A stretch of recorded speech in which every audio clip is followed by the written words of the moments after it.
చూడండి, ఇప్పుడు ఆవకాయ పచ్చడిలోకి మెంతుల్ని మనం ఈ విధంగా లో ఫ్లేమ్లో వేయించుకుంటాము.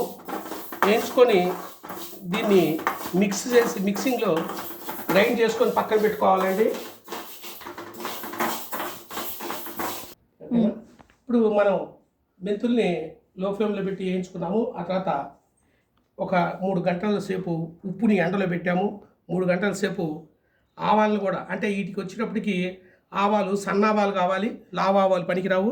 మామిడికాయ పచ్చడికి సన్న ఆవాలను కూడా మనం ఎండలో పెట్టుకొని దీన్ని కూడా గ్రైండ్ చేసుకోవాలా. అట్లాగనే ఎల్లిపాయలు నూనె రాసి ఎండలో పెట్టి ఆరిన తర్వాత పొట్టు తీసేసిన ఎల్లిపాయ ముక్కలు, ఇవి కూడా ఎంతో ముఖ్యం పచ్చడికి. ఫ్రెండ్స్ చూడండి, ఆవాల్ని నేను ఒక దీంట్లో బౌల్లో వేసుకున్నాను.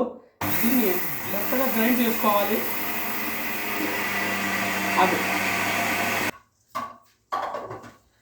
అట్లాగే మనం ఆవపిండిని మిక్సీ చేసుకున్న తర్వాత దాన్ని ఈ విధంగా జరగ పట్టుకుంటే బాగా మెత్తగా బాగా వస్తుంది. ఇది పచ్చడికి చాలా రుచిగాను చాలా బాగా ఉంటుంది. అట్లాగే మనం వేయించుకున్నటువంటి మెంతుల్ని కూడా మనము గ్రైండ్ చేసుకోవాలండి ఒక మిక్సీ బౌల్లో. ఈ మెంతిపిండి మనకి ఆవకాయ పచ్చడిలో చాలా టేస్ట్ వస్తుంది, అందుకే దీన్ని కూడా మనం యూజ్ చేసుకోవాలి. హాయ్ ఫ్రెండ్స్, ఇది గిద్ద గ్లాస్. ఇది 4 కేజీల మామిడికాయ ముక్కలకి ఒక 10 గిద్దల ఆవపిండి పోస్తున్నాను. 10 గిద్దల ఆవపిండి.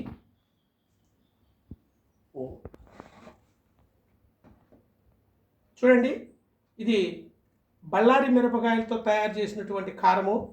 ఇది కూడా ఒక 10 గిద్దల దాకా వేసుకోవచ్చు.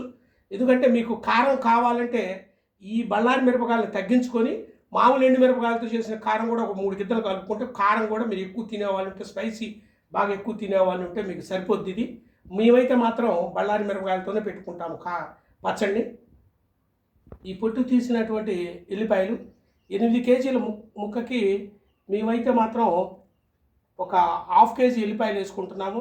ఎక్కువ తినాల్సిన వాళ్ళు ఎక్కువ కూడా వేసుకున్నా ఏమి కాదు, కాబట్టి మేము 1/2 కేజీతో మేము సరిపెడుతున్నాము. అట్లానే ఈ గిద్ద గ్లాస్తో ఉప్పు కూడా 8 కేజీల ముక్కలకి 20 గ్లాసుల ఉప్పును కూడా కలుపుకోవాలి. మామూలుగా ఇది కల్లుప్పు, సాల్ట్ కాదు, ఇది కల్లుప్పుని అట్లాగే డైరెక్ట్గా వేసుకోండి. అట్లాగే ఇప్పుడు చెప్పిన విధంగా కారము, ఉప్పు, ఎల్లిపాయలు, ఆవాల పొడి ఇవన్నీ వేసుకున్న తర్వాత అన్నీ కూడా ఇట్లా కలుపుకోవాలండి. ఈ విధంగా కలుపుకోవాలి. కలుపుకున్న తర్వాత నూనె పోసుకొని కలుపుకోవాలి.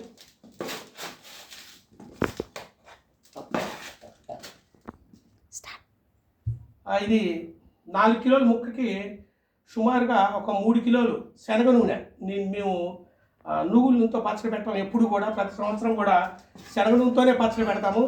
మాకు సంవత్సరం మొత్తం కూడా ఈ పచ్చడి బాగా చెడిపోకుండా బాగుంటుంది శనగ నూనెతో పెట్టినా కానీ. చూడండి ఫ్రెండ్స్, అంటే అవసరమైన వాళ్ళు ఎక్కువ పోసుకోవచ్చు నూనె. మేము సుమారుగా ఒక 3 కిలోలు పోస్తున్నాము ఇప్పుడు ప్రస్తుతానికి. మాకు చాలకపోతే తర్వాత మళ్ళీ ఒక 2 కిలోలు పోసుకుంటాము. ఇప్పుడు మనం నూనె పోసుకొని ఈ విధంగా కలుపుకుంటున్నాము మామిడికాయ ముక్కల్ని. చూడండి, ఇదిగో ఆ బ్రాండే మేము నూనె, శనగ నూనె వాడే బ్రాండ్ అది మేము వాడేది. దాని తర్వాత ఆ నూనె పోసుకొని మేము ఏరే ఒక క్యాన్లోకి మేము తీసుకొని దాన్ని భద్రపరచుకోవాలి. మళ్ళీ తర్వాత 2 రోజులు ఆగి మళ్ళీ నూనె సారకపోతే వేసుకోవాలా. ఎక్కువ కావాల్సిన వాళ్ళు ఎక్కువ వేసుకోవచ్చు, నూనె తక్కువ కావాల్సిన వాళ్ళు తక్కువ వేసుకోవచ్చు.